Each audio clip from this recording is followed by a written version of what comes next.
Baba amehukumiwa kifo baada ya kumuua mwanawe kisa utajiri.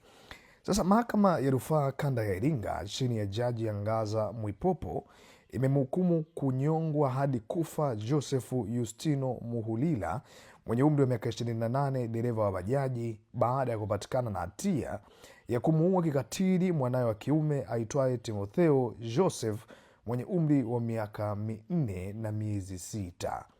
Kwa upande wa jamhuri uliwasilishwa na mawakili wawili, Mwakaringa na David Mwaibara, ambapo mahakama ilithibitisha pasipo shaka kuwa mshtakiwa alitenda kosa la mauaji kwa kukusudia kati ya Aprili 9 na 12, 2025 katika kata ya Mkwawa, manisipaa ya Iringa, majira ya saa 5 na dakika 45 usiku.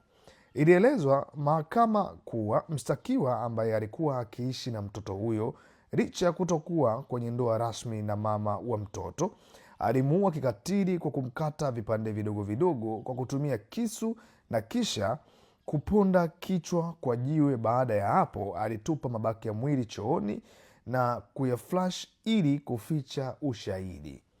Katika ushahidi uliotolewa mahakamani hapo, ilibainika kuwa awali mshtakiwa alitoa taarifa polisi akidai mtoto amepotea katika mazingira ya kutatanisha, jambo lililoanzisha msako wa kumtafuta mtoto huyo. Hata hivyo, uchunguzi wa kina ulipofanywa na jeshi la polisi ulimhusisha moja kwa moja na tukio hilo na hatimaye alikamatwa na kuhojiwa mbele ya mashahidi 5 na 8.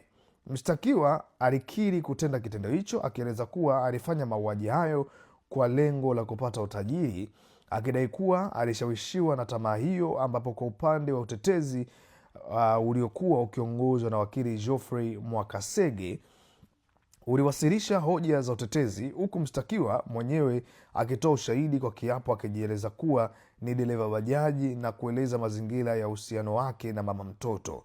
Hata hivyo, mahakama haikuridhishwa na utetezi huo. Akisoma hukumu hiyo, jaji Angaza Mwaipopo alisema mahakama imejiridhisha kwa ushahidi uliotolewa na upande wa mashtaka umejitosheleza kuthibitisha kosa hilo bila kuacha shaka yoyote, hivyo kumkuta mshtakiwa na hatia ya mauaji ya kukusudia. Kutokana na hilo, mahakama ilitoa adhabu ya kunyongwa hadi kifo kwa mujibu wa sheria za Jamhuri ya Muungano wa Tanzania.